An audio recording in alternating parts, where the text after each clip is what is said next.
right, welcome to today's episode of Tomorrow's Leader, where we dive deep on all things leader related to leading yourself and leading other people, and living and leading a fantastic life. Speaking of a fantastic life, I was down in North Carolina recently visiting my family, my friends, and soon-to-be neighbors. I am making a move down in North Carolina, which I'm extremely excited about. I will be down there in the next couple of weeks, right around the corner. I've got the great fortune of being able to run my business from anywhere, so I'm taking that opportunity to begin this chapter of life in a whole new place, and very, very excited about it. So I was down there a couple of weeks ago, and I was down with my daughter, and then my son joined soon after. We went to the pool one day, and one of the things that was interesting, and I wanted to share this on today's episode. So this is a fantastic pool, beautiful place. It's packed, and it's 80, 85 degrees and sunny, so everybody's taking the opportunity to get out there and do some swimming and have some fun. But this pool, which is packed, is entirely run by high schoolers.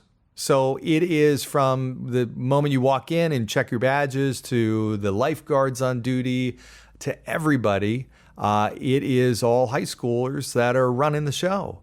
And they are running a great show. I mean, this pool operates, even at a packed capacity, really, extremely well. And especially in this stage of re-entering normalcy after COVID, they were still adhering to all the things that they had to down in North Carolina. It's a little bit, they're a few steps ahead of where we are in Massachusetts and in the Northeast.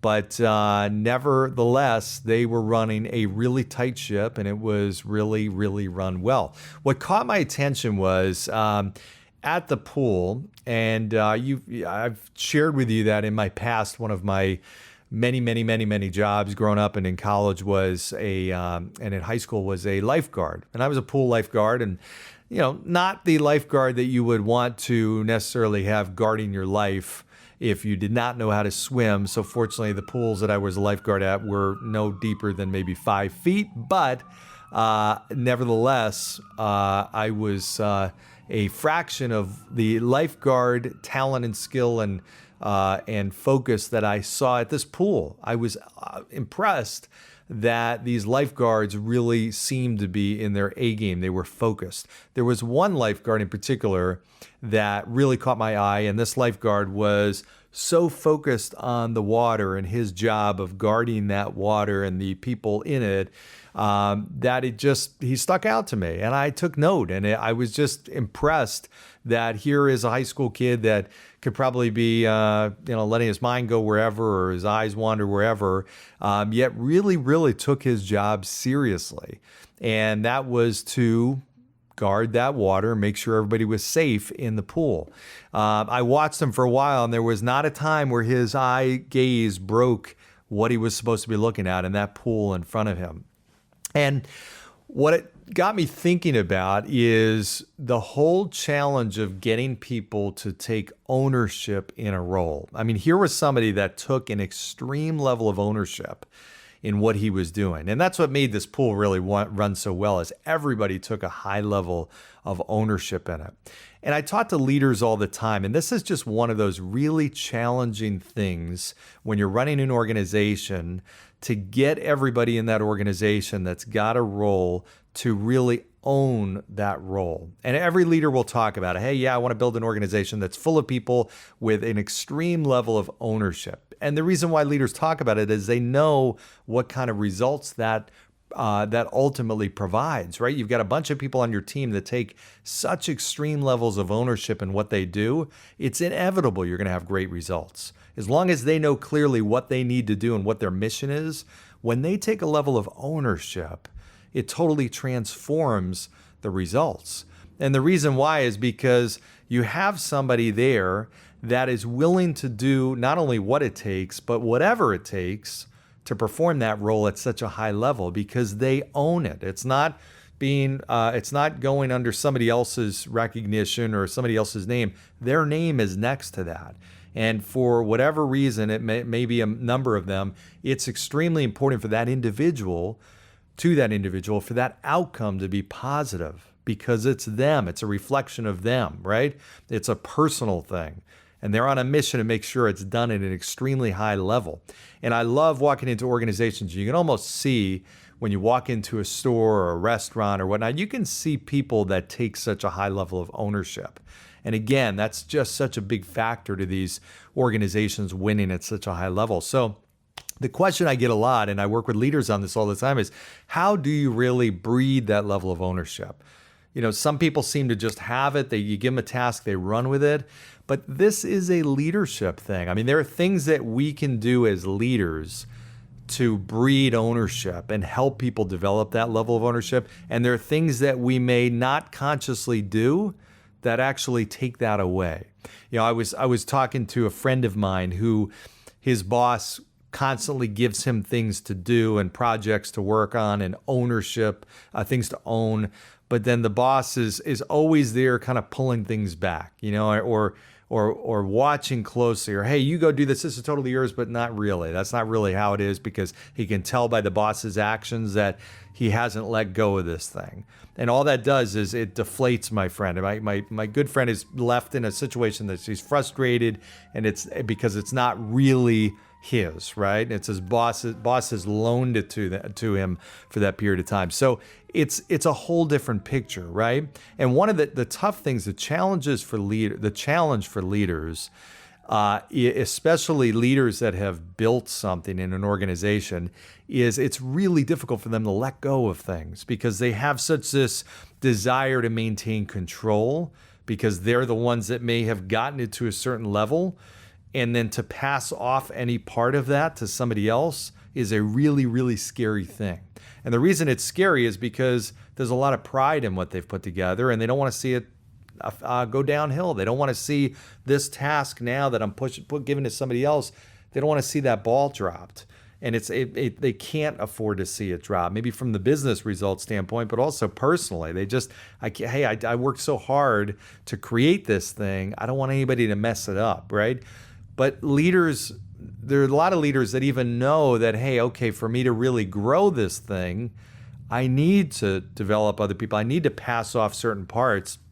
Otherwise, I can't scale my organization. I see tons of organizations that get to a certain level, and it might be a solopreneur, it might be a one-person operation, it could be a 50-person operation, and they can't get past a certain level. And oftentimes, this is the issue. The leader has trouble putting responsibility into other people's hands and giving them full ownership of it. And I just think about the example of being a lifeguard. If you are a lifeguard and you are responsible for a certain amount of water that you're watching, your eyes and your focus can only handle a certain amount of water, right? You can't guard an ocean. You can only guard a certain amount of space. That's why you see larger pools have more lifeguards. Well, you have to expand. If you're going to expand your scope and the size of your organization, you ultimately have to give the lifeguarding responsibility to other people. And then eventually you may not be the lifeguard. You may be overseeing the lifeguards, and then you may be overseeing other parts of the business and have somebody overseeing the lifeguards themselves. That's how you're going to scale an organization. That will never happen unless you relinquish control and breed that ownership mentality. So what I find, there are 6 things that ultimately allow people to develop ownership. There are 6 ingredients that ultimately cause people to grab a hold of something so tightly that they say, I'm taking this thing to the finish line. One of those is they have to know what's in it for them. So what is the incentive? Right? So if I am given a responsibility, I need to understand that, okay, if I take this to the finish line and win, so to speak, and do this the right way, well, there's got to be something that's going to come back to me. That could be personal satisfaction. It could mean growth opportunity. It could mean financial recognition. It could mean other types of expanded scope and other kinds of growth opportunity. It could be mentorship, whatever it is. But if I do this really well, this is what it means to me. And I also understand if I don't do it well, what is at risk? And I've got to care about that. I've got to care about the consequence. So if I were to drop this ball and this did not go the way it needs to go, okay, what would happen and what would be the consequence? Okay, so I need to be rewarded or know and understand that there's incentive in it for me. So as the leader trying to build ownership, I need to make sure my person that's there, that I'm trying to breed that ownership mentality, understands the incentive. The second thing is they have to be clear, crystal clear on the desired outcome or the vision. Where are we going with this thing? Okay, how does this, what I'm doing right now, contribute to the overall mission of our organization? Okay, if I'm going to be this lifeguard here and I'm guarding this water, how does what I do here matter to the whole pool? I mean, granted, I'm only working on this area right here, but how does me being ultra focused and doing an exceptional job contribute to the overall success of the pool? And when it does, do I buy into that vision? And does that ultimately, is that a vision that I want to be a part of?